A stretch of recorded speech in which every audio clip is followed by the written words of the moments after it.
भक्तों, ओम नमः शिवाय, श्री शिवाय नमस्तुभ्यं, जय श्री महाकाल। जी हाँ भक्तों, क्या आपके भी घर में कोई ऐसा व्यक्ति है जिसका विवाह नहीं हो रहा? आप लोग बहुत ज़्यादा परेशान हो उसके विवाह के लिए कि आखिरकार इस व्यक्ति का जो विवाह है वो हो क्यों नहीं पा रहा। जब भी आप कोशिश करते हो उसके विवाह को करवाने के लिए कि इस व्यक्ति का जो विवाह है वो हो जाए, लेकिन कोई न कोई अड़चन, कोई न कोई समस्या आ रही है जिसके कारण उस व्यक्ति का जो विवाह है ना, वो होने का नाम ही नहीं ले रहा। आपको भी समझ में नहीं आ रहा कि आखिर ऐसा क्या हो गया जिसके कारण उस व्यक्ति का जो विवाह है वो नहीं हो पा रहा। तो आपको टेंशन लेने की कोई भी ज़रूरत नहीं है, कोई भी आवश्यकता नहीं है। आज जो मैं आपको बताने वाला हूँ ना, तो उस वो बस आप ध्यान से कर लीजिएगा, सुन लीजिएगा। अगर आपने आज का उपाय अच्छे से ध्यान से सुन के और अच्छे से कर लिया, तो अवश्य रूप से आपके घर का जो कोई भी व्यक्ति है जिसका भी विवाह नहीं हो पा रहा, अवश्य रूप से उसका जो विवाह है वो होगा ही होगा। क्या करना है, कैसे करना है, पूरा आपको बताऊँगा, अच्छे तरीके से समझाऊँगा। तो बस उपाय ध्यान से सुन के अच्छे से करिएगा ज़रूर। अगर आपने आज का ये उपाय ध्यान से सुन के अच्छे से किया, तो आप खुद देखेंगे कि कैसे मनोकामना पूरी होती है। देखिए, आपको भी पता होगा कि पूज्य गुरुदेव की जो कथा होती है ना, उसमें लाखों की भीड़ आती है। कैसे भीड़ आती है? लाखों की भीड़ आती है। और जब गुरुदेव की कथा में लाखों की भीड़ आती है, तो वहाँ ज़्यादातर जो भक्त रहते हैं, वो क्या करते हैं? पत्र के द्वारा अपनी मनोकामना गुरुदेव तक पहुँचाते हैं, ये भी आपको पता होगा। तो अभी गुरुदेव की कथा चल रही थी, आज से 4 से 5 महीना पहले की बात है। गुरुदेव की कथा चल रही थी और गुरुदेव की कथा में लाखों की भीड़ आई। अब जब गुरुदेव की कथा में लाखों की भीड़ आई, तो वहाँ ज़्यादातर जो भक्त थे उन्होंने क्या किया, पत्र के द्वारा अपनी मनोकामना है वो गुरुदेव तक पहुँचाई। अब जब गुरुदेव के पास पत्र पहुँचा और गुरुदेव ने पत्र पढ़ा, तो वहाँ गुरुदेव ने देखा कि ज़्यादातर जो भक्त हैं ना, उनकी क्या है, केवल और केवल एक ही मनोकामना है, क्या कि गुरुदेव, हमारा जो बच्चा है उसका विवाह नहीं हो पा रहा। हम लोग बहुत ज़्यादा परेशान हैं उसके विवाह के लिए कि उस व्यक्ति का जो विवाह है वो हो जाए, लेकिन कोई न कोई अड़चन, कोई न कोई समस्या आ रही है, जिसके कारण उसका जो विवाह है ना वो होने का नाम ही नहीं ले रहा। कृपया करके कोई उपाय बता दें, ताकि उसका जो विवाह है वो अच्छे तरीके से हो जाए। हमारे लोग के जीवन में बहुत ज़्यादा संकट है, कृपया करके कोई उपाय बता दें। अब जब गुरुदेव ने ये देखा, तब गुरुदेव ने 2 से 3 उपाय बताए और कहा, केवल और केवल ये उपाय कर लेना, तुम्हारे घर का जो कोई भी सदस्य है, जो कोई भी बच्चा है, जिसका भी विवाह नहीं हो पा रहा, अवश्य रूप से उसका विवाह अवश्य रूप से होगा ही होगा। देखिए, उन्होंने पत्र में ये भी लिखा था कि गुरुदेव, हमने हर एक चीज़ मतलब ट्राई कर ली, हर एक चीज़ वो कर लिया। बहुत ज़्यादा पंडितों को दिखा लिया, बहुत ज़्यादा उसकी कुंडली वगैरह भी मिलवा ली, हर एक चीज़ कर लिया, लेकिन फिर भी उनका जो विवाह है ना, वो नहीं हो पा रहा। कृपया करके कोई उपाय बता दें। अब जब गुरुदेव ने ये देखा, तब गुरुदेव ने 2 से 3 उपाय बताया और कहा, केवल और केवल ये उपाय कर लेना, अवश्य रूप से तुम्हारे घर का जो कोई भी व्यक्ति है, जो कोई भी सदस्य है, अवश्य रूप से उसका जो विवाह है वो होगा ही होगा। अब जब गुरुदेव ने उपाय बताया, तो लोगों ने जा जाके इस उपाय को घर में करना शुरू कर दिया। अब जैसे ही लोगों ने जा जाके इस उपाय को घर में करना शुरू कर दिया, वही लोग गुरुदेव की कथा में मात्र 1 से डेढ़ महीने बाद वो वापस आए।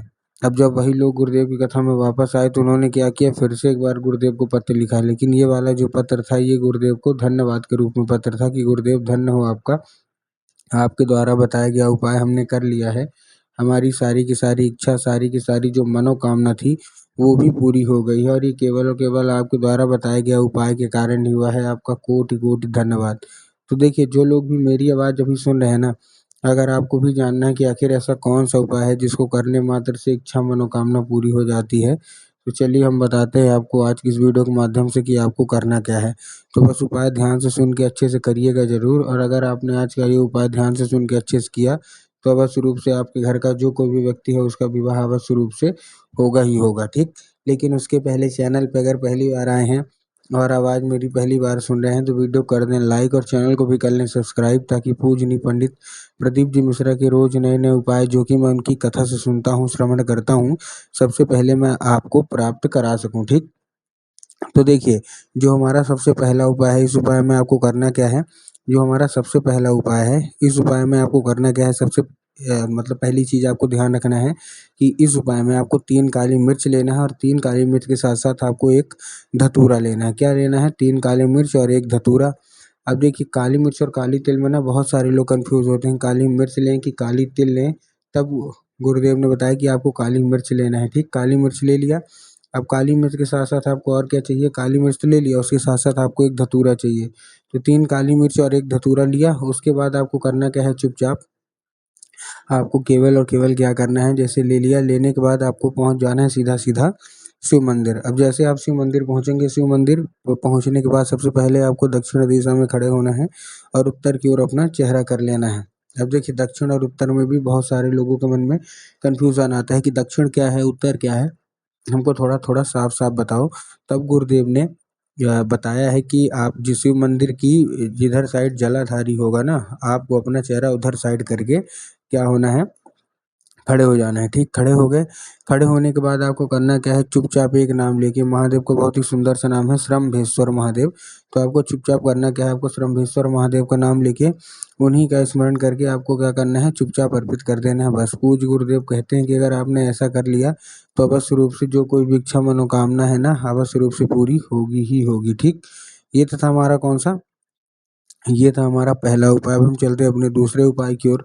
अब देखिए जो हमारा दूसरा उपाय है, दूसरे उपाय में आपको करना क्या है, जो हमारा दूसरा उपाय है, उस उपाय में आपको लेना क्या है, 11 लाल फूल लेना है। ठीक, 11 लाल फूल ले लिया। 11 लाल फूल लेने के बाद आपको करना क्या है, जैसे आपने 11 लाल फूल लिया, 11 लाल फूल लेने के बाद पहुँच जाना है सीधा-सीधा शिव मंदिर।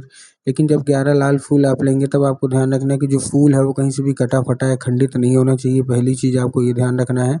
और दूसरी चीज़ आपको ध्यान रखना है कि जो फूल है वो एक किस्म का होना चाहिए। एक किस्म का मतलब क्या है कि अगर आप गुलाब का ले रहे हैं तो केवल गुलाब के लीजिए, और अगर आप गुड़हल के ले रहे हैं तो केवल गुड़हल के लीजिए। ऐसा नहीं करना कि 2 फूल गुलाब के ले लिए, 3 फूल गुड़हल के ले लिए, 4 फूल किसी और के ले लिए, ऐसा आपको बिल्कुल भी नहीं करना है। ठीक, तो आपने फूल ले लिया। अब फूल लेने के बाद आपको करना क्या है, जैसे आपने फूल ले लिया, पहुँच जाना है सीधा-सीधा शिव मंदिर। अब जैसे आप शिव मंदिर पहुँचेंगे, शिव मंदिर पहुँचने के बाद आपको करना क्या है, आपके दिमाग में होगा कि जाएँगे बाबा भोलेनाथ के ऊपर अर्पित कर देंगे, जो कि पूर्णतः गलत है। आपको बाबा भोलेनाथ के ऊपर अर्पित नहीं करना, आपको कहाँ अर्पित करना है, माता शोक सुंदरी के ऊपर। अब देखिए जिसको पता है कि माता शोक सुंदरी की जगह कहाँ होती है उनका तो ठीक, लेकिन बहुत सारे ऐसे लोग हैं जिनको यही नहीं पता कि माता शोक सुंदरी की जगह होती कहाँ है। तब गुरुदेव ने बताया जो जलाधारी है, जलाधारी के बिल्कुल बीचों बीच, कहाँ, जलाधारी के बिल्कुल बीचों बीच माता शोक सुंदरी की जगह होती है, तो चुपचाप आपको वहाँ अर्पित कर देना है। ये था हमारा दूसरा उपाय।